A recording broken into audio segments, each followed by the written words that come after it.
What's going on, everybody? Today I will be going over the top 10 hottest games in my opinion that came out of Pax Unplugged. The first one I'll be going over is Cryptid. A very simple 3 to 5 player deduction game where all the players are looking for monsters. Every single person in the game has some specific information about where the monsters' whereabouts are. But the thing is, everybody has that unique information, but all that information is super unique to each other. So you all, using deduction, will have to potentially guess and make assumptions and ask questions with everybody else in the game to see if you know where the monster is. There'll be pillars and abandoned villages and modular boards based off scenario setups and questioning other players or searching the area for a monster, and a very unique way to see your own clue versus everybody else. Can you find that monster?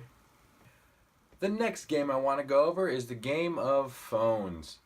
Now, this game is great not only because the name has a little play on Game of Thrones, but because it is a judge style card game, and those games are great. I mean, obviously I've covered a lot of these types of games, but this one specifically incorporates the cell phone into the game. So every judge during that turn will draw a card and read out what the card says, whether it be like play the first song that comes up on your shuffle. So everybody plays their shuffle and the judge will decide which one did it best. Or find the best selfie. So everyone finds their best selfie, and that judge will then decide, yes, this is great. Why I chose this is because it is very simple. It is a great party game, and it's pretty brand new, and I haven't seen anything like this incorporate the phone like that before, so I thought it would be interesting to put in this list. Root. This is an asymmetrical board game by the same people who brought us Vast. And if you aren't familiar with Vast, it is an asymmetrical board game for 5 players with 5 different, I think there's expansions too, 5 different characters to play as. Whether you're a knight trying to fight the dragon, or the cave trying to cave in on everybody, or the goblins trying to kill the knight. It was very unique and very interesting, very complicated. Now with Root is a very non-complicated asymmetrical game that I'm really excited about. Because yes, 2 to 4 players do play very unique characters in this game. From the marquee cats that own the entire forest, building for points. Meanwhile, the Alliance is secretly forming this gathering of people, building their alliance and slowly but surely building their presence in this forest, or the woodlands as they call it. The Eerie, who are the villains in the game, trying to also grow their alliance and spread their domination over the woodlands. Or the Vagabond, who is pretty much an alliance with whoever they want to be, and as long as they win the game, they're probably happy, which obviously all 4 of those play super uniquely. But you know your goal, and you know what you need to do to complete it. Human Era. Now this game actually I just seen pretty recently, and I was really excited. These are the people who brought you Dragoon, Lay Waste Games, and it seems really interesting. It's a take on social deduction. So if you are familiar with the Resistance, you'll probably like this game. So how this game works: some people might be humans, some people might be machines, someone might be a cyborg. So humans created a time travel machine. Terrible mistake, right? And because of that, they have to go back and forth and forward and back in time to fix the paradox of time. So collect your secret role. As a human, you want to put everything in its rightful place. Dinosaurs go to the dinosaur land, and Neanderthals go to beginning of time, and humans go to a human time. Or you want to be machines and make sure it doesn't work out. Or be cyborgs and have your own secret objective. Every turn you're bringing aboard people for a mission, and these people can purposely sabotage the mission if they'd like to, or you can succeed the mission, right? For example, dinosaurs will belong in the dinosaur era. So you don't want them to be in any other time, especially modern time. Can you imagine a giant dinosaur who is now my teammate and partner in crime, and we're doing a duo of me and this dinosaur making these videos. Chronicles of Crime. Players will stop criminal cases using an incorporated app that actually works as the storyteller of the game. So within Chronicles of Crime, what you are doing is solving a case, right? So let's talk about an example here, a murder case, okay? So you start open the game, and you or up to 4 players will cooperate together, discovering locations and meeting people and interrogating people or talking to people and trying to find clues throughout the game to find out who did whatever that mystery case is. So let's talk about a homicide, right? An old lady who, and you know what, this is for this is the training part of the game, so hopefully there's no spoilers here. An old lady dies. So you have to find out, is it a natural death or a homicide? And by doing that, you're questioning people and interrogating people and checking out different locations. And you have certain people in your group that can do certain things, like if you need an autopsy or something like that. It's a very straightforward game, however very unique and something I've never seen before. It's something that obviously seems like it'll play really well, being that there's an app that's telling the story, and people would probably really enjoy the concept of this hybrid between gaming and an app combo.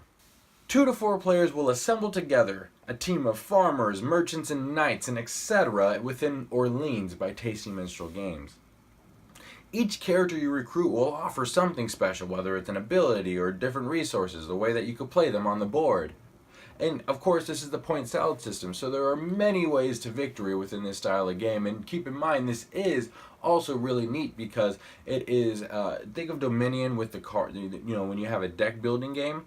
This is a deck building game that has tokens that you put in a bag. So as you're building this bag of cards, you're shaking them up and pulling out a certain amount of tokens out of your bag, and that is now your hand or your deck. And I think that's really fun and really unique. I mean, this is a very high strategy game of you trying to collect resources, or if you want to collect points, or if you want to collect things on the map or build things on the map. There's so many ways to actually go about winning that this game gives you so many opportunities to try to do something. It's really fun.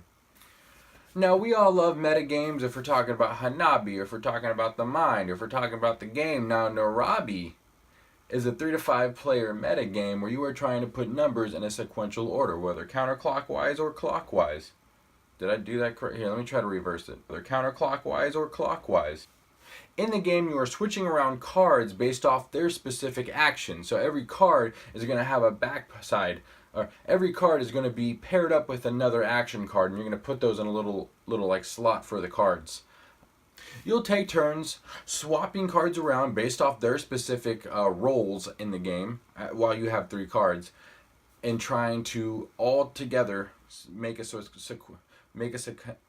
sequential order of cards. You know, you'll have actions like a specific card can't be rotated around unless it's 3 or higher. And even if you think you have things in a good position, keep in mind you always have to rotate your set of cards. So if you have 6, 7, and 8 right in front of you, unfortunately, you got to move that around. So on every turn, you must swap something, get something in sequential order. It seems really fun. It looks really fun. I want to check it out. What about you? Costume Party Assassins. You are going to a costume party and hopefully will kill everybody. This is a deduction game that is light and easy. Take control of one person at the costume party and be the last person to be alive. It's easy. Roll the dice and move a player into or outside of the table that you're at. Roll a black color when you roll that dice and kill somebody off at the table that you're sitting at within all of these rooms. If that player happens to be a player in the game, they're knocked out of the game for good. If it's someone else, well then it's someone else and it doesn't matter because there are multiple meeples sitting around this game. But if you don't want to kill somebody at the table, another option you can is also kill the top person in the deck, who obviously is not somebody in the game, but it'll help diminish the amount of people within the game. So it's a really fun pressure luck board game of being the last person to survive. Supertall by Button Shy Games is obviously a very small game based off the games that they do produce. and is for 2 or 3 players and plays in about 20 minutes. Each card is multiple use as it has special abilities on it and specific scores on them, and also have a certain price range on them. Each card will score based off whatever card is on top of that tower at the end of the game.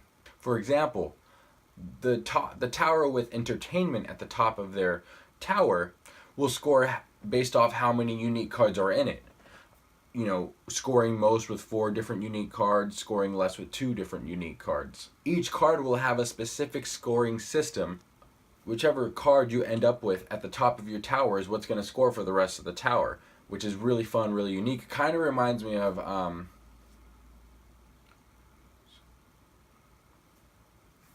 which is really fun and really unique. Now let's say you have business versus entertainment at the top of your tower. It will score completely different from how tower is going to be scored. And then there's Catch the Moon, which is a really cool dexterity game where you roll a dice and do what the dice says. Whether you're rolling a dice and stacking a ladder on top of one ladder without touching any other ladder, nor are you touching the floor. Or maybe you have to stack it and touch 2 ladders, exactly 2 ladders within that stacking. Or maybe you need the tallest ladder within that set of ladders. You could touch 1 or 2, that's fine, but make sure it's always going to be the top ladder of that turn. And this is what you do. You keep rolling the dice and you're going to place a ladder based off what the dice says, and if you mess up by touching another ladder or by making a ladder fall or so forth or not being the tallest ladder, you get a teardrop, and first person to get 3 teardrops is out of the game. Same with the second person, and the third person, and the fourth person. Just be the last person to have 3 teardrops and you will win the game. It's super interesting, super fun, super simple. It's dexterity, so you know dexterity is completely different from any type of board game mechanic. But yes, these are my top 10 very interesting games that are going to be found at PAX Unplugged. Definitely have a lot of games on my mind and a couple games that definitely caught my eye. Obviously I do own at least one of them. I do need to get more because I am very excited to see them in action and actually possess them. I would like to possess these games and have them in this little room of mine. And you know, I definitely feel like the games that I did list all range in a very huge variety of different mechanics and gameplay. So it's going to be a nice assortment of games for all the different groups that I would like to play with. If you enjoyed this video, definitely consider subscribing and hitting the notification button and leaving a comment and go ahead and liking this because, well, why not? I'll do this every so often. I put videos out as often as I can. And if you made it this far, that means you liked it. Might as well stay for more. Thank you for watching.